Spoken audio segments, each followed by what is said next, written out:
3 दिन, 3 तिथियां, 3 बार, 3 नक्षत्र, 3 घड़ी, 3 पल, जिसमें बाबा शूल भी धारण करते हैं। और शूल अकेले धारण नहीं करते महाराज, जो धतूरा होता है ना, दर्शन करें धतूरे के, कांटे कांटे सा होता है धतूरा, तो वो धतूरे के साथ में बाबा शूल धारण करते हैं, बेलपत्री के शूल को। ये बहुत बहुत आनंदमय कथा है महाराज जी, जिसके जीवन में हमेशा कांटे ही मिले हैं। बेटी बड़ी हुई तो घर में मायके में दुख देखा, और मायके से गई ससुराल में तो ससुराल में दुख देखा।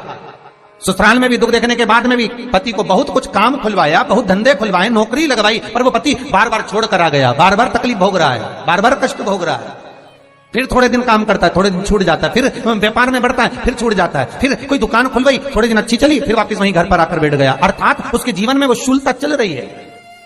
तो बाबा देवाधिदेव महादेव कहते हैं, ये 3 घड़ी, 3 पल, 3 नक्षत्र, 3 समय, 3 दिन में जो शूल मुझे समर्पित करता है, उसके जीवन से मैं शूल हटा देता। वो 3 दिन लिखे स्कंद पुराण में। महाराज, बैसाख महीने में जो प्रदोष आती है, बैसाख के महीने में बहुत ध्यान से सुनना भाई, जो अपनी जिंदगी से बहुत तंग आ गए हो, परेशान हो गए हो, कष्टमय जीवन जी रहे हो, बहुत दुखी हो गए हो, उनके लिए ये स्कंद पुराण का चरित्र फिर मिले ना मिले, आप प्रेम से सुनिए भाव से। पहला, बैसाख महीने की प्रदोष,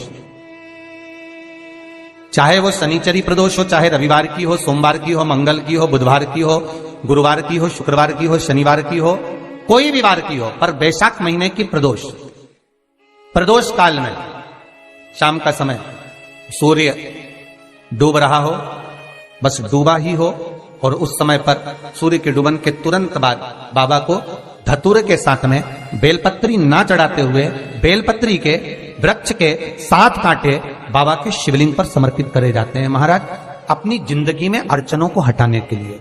फिर आप जिस व्यापार में उतरे, जिस व्यवसाय में उतरे, जिस नौकरी में उतरे, आप दिल से करें, आपको तरक्की मिलेगी। आप हार नहीं सकते, नीचे नहीं आ सकते, उन्नति पर ही चढ़ेंगे। एक वैशाख मास की प्रदोष, दूसरा शिवरात्रि के दिन मध्याह्न का समय। महाराज, जो बड़ी शिवरात्रि होती है माघ की, बड़ी शिवरात्रि के अंतर्गत मध्याह्न का समय, दोपहर के ठीक 12 बजे, चाहे फिर वो कोई भी दिन हो महाराज, शिवरात्रि जिस दिन पड़ रही हो, उस दिन भी धतूरे के साथ बाबा को 7 कांटे बेलपत्री के वृक्ष के समर्पित होते हैं महाराज। इसमें आप ये वाले जो कांटे हैं, जो शिवरात्रि के दोपहर 12 बजे वाले हैं, अगर कोई मदिरा पीने वाला हो, व्यसन में डूबने वाला हो, कोई जुआ खेलने वाला हो, कोई गलत वैश्यावृत्ति करने वाला, या अपने मार्ग से विचलित कोई व्यक्ति है, उसके लिए भी ये कांटे बहुत काम आते हैं महाराज। दूसरा, पार्वती, तेरे द्वारा तेरे नयन अश्रु से जो प्रगटा हुआ बेल का वृक्ष है, द्वितीय शूल मैं वहां धारण करता हूं। तृतीय शूल, तीसरा शूल जो वर्णन करा गया महाराज, भगवान श्रावण के महीने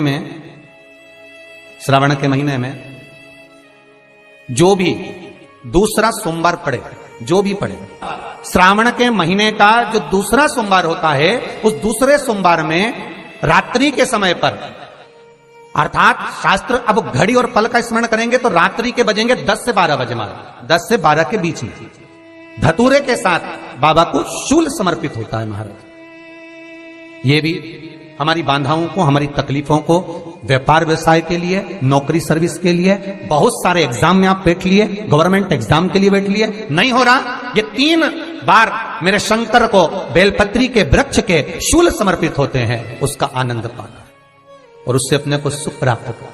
कि बाबा भोलेनाथ जी के नयन अश्रु से जो प्रकट हुआ वो रुद्राक्ष का पौधा है, माता पार्वती के नयन अश्रु से जो प्रकट हुआ वो बेलपत्री का पौधा है, और उमा और महेश,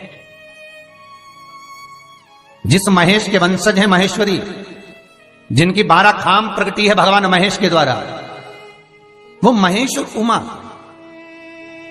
उमा और महेश का जो चरित्र है कि उमा और महेश का जब प्रागट्य हुआ, उमा और महेश जब दोनों आनंद में विभोर होकर जब चलते हैं, और दोनों के बैठने से तप मुद्रा से जो पौधा उत्पन्न होता है वो शमी का पौधा है, शमी का पौधा। तो एक बात ध्यान रखिए, शिव जी के द्वारा जो निर्मित हुआ उसमें कोई शूल नहीं है, उसमें कोई कांटे नहीं है। पार्वती के द्वारा जो निर्मित हुआ बेलपत्री का पौधा, उसमें कांटे हैं, और पार्वती के मिलन से भी जो उत्पन्न हुआ है शंकर के साथ में, उसमें भी कांटे हैं, शमी के पौधे में भी कांटे हैं, शमी के वृक्ष में भी कांटे हैं। तो पार्वती जी स्कंद पुराण में एक प्रश्न कर रही हैं भोलेनाथ जी से कि प्रभु मुझे ये बताओ कि आपके द्वारा जो निर्मित हुआ उसमें शूलता नहीं है, पर मेरे द्वारा जो निर्मित हुआ उसमें शूल क्यों आया है, उसमें कांटा क्यों आया है? थोड़ा सा माताओं, मेरी जीजियों, आपको थोड़ा बुरा तो लगेगा इस प्रसंग को सुनकर, पर लग जाए, पर आज कथा निकली है तो सुन लो है कि शिवजी जिस रुद्राक्ष को उत्पन्न कर रहे हैं उसमें शूलता नहीं है, पर पार्वती जी जो संग में मिली हैं उसमें भी शूलता है, और पार्वती के द्वारा जो प्रकट हुआ बेलपत्र उसमें भी शूलता है। तो भगवान महादेव बोलते हैं, पार्वती मैं तुझे कुछ कहूं और कहने पर तुझे तेरे हृदय में कोई बात चुभे, शूल लगे तो मुझे ठीक नहीं लगेगा। नहीं नहीं नहीं, आप कहिए प्रभु, मैं सुनने के लिए तैयार हूं, आप तो बोलो कि कारण क्या है। भगवान कहते हैं, पार्वती बस अंतर इतना है, नारी का जो स्वभाव होता है, स्त्री का जो स्वभाव होता है, उसके हृदय में छोटी छोटी बात के शूल बहुत होते हैं। जेठानी ने ये कह दिया, देवरानी ने ये कह दिया, तुम्हारी मम्मी ये बोल दी, तुम्हारे पापा ने ये कह दिया, तुम्हारी बहनों ने ये कह दिया, तुम्हारे भाई ने ये कह दिया, तुम्हारे रिश्तेदार ने ये बोल दिया, ये नारी के भीतर ये शूलता रहती है। तो पार्वती जी बोली कि जितना तप आपने करा उतना तप मैंने करा, और जितनी साधना आपने करी उतनी साधना मैंने करी, और जितना आराधना दिल से आपने करी उतनी आराधना दिल से मैंने करी, फिर इसमें शूलता कहां से आ गई? भगवान शिव बोले, बस पार्वती बात इतनी सी है कि जब मैं आराधना करने बैठता हूं तो मेरी दृष्टि में सम्मुख में कुछ नहीं होता। जब मैं आराधना करने बैठता हूं तो मेरी दृष्टि में मेरे सम्मुख में कुछ नहीं होता कि कौन ने क्या करा है, कौन ने क्या बोला है, कौन क्या कर रहा है, उससे मुझे मतलब नहीं होता, उससे मुझे कोई मतलब नहीं। पर पार्वती जब तू आराधना करने भी बैठती है ना, तो तेरी चित्त वृत्ति में कहीं ना कहीं किसी ना किसी रूप में कोई शूल आ ही जाता है। कई माताओं की आदत देखी साहब, भगवान की सेवा करने बैठी है तो भी भीतर थोड़ा सा शूलता भरी हुई है। महाराज बताओ, इतने सारे भगवान इकट्ठे कर लिए, मैंने बोला था बहू से कि वहां रख लेती है, बताओ इतने सारे यहां पर लाकर रख दिए हैं, अब इसकी सेवा करना पड़ रही है, अब ये करना पड़ रहा है। प्रसाद लेने के लिए रसोई घर में गई, भगवान का भोग लगाने के लिए, तो उसमें भी शूलता आ गई। इतने घंटों से मैं सामान ढूंढ रही, फ्रिज में मिल ही नहीं रहा, मैंने रख के गई थी, भगवान जाने कहां चले गए।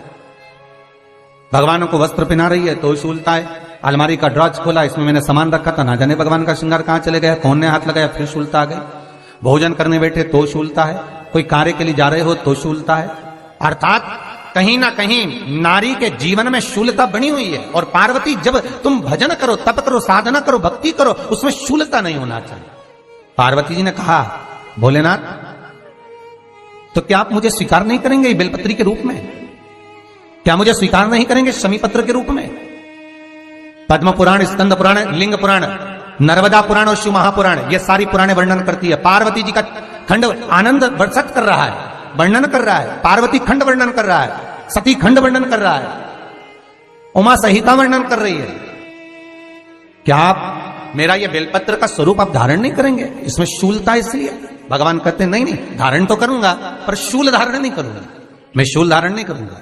मतलब बेलपत्री में जो कांटे लगे रहते हैं, बेलपत्री की उस डाली के अंदर जो कांटे शूल रहते हैं, भगवान शिव वो धारण नहीं करते। आप उस बेलपत्री को आप बड़े प्रेम से, आनंद से पत्ते को निकाल लीजिए, तोड़ लीजिए, उतार लीजिए, और फिर भगवान को वो प्रेम से समर्पित करो तो भगवान स्वीकार करना। पर भोलेनाथ, ये बेलपत्री का जो वृक्ष है मेरे नयन अश्रु से उत्पन्न हुआ है, मेरे द्वारा उत्पन्न हुआ है, फिर तो इन कांटों की कोई महत्वता ही नहीं है, इन शूल की कोई महत्वता नहीं है। पार्वती केवल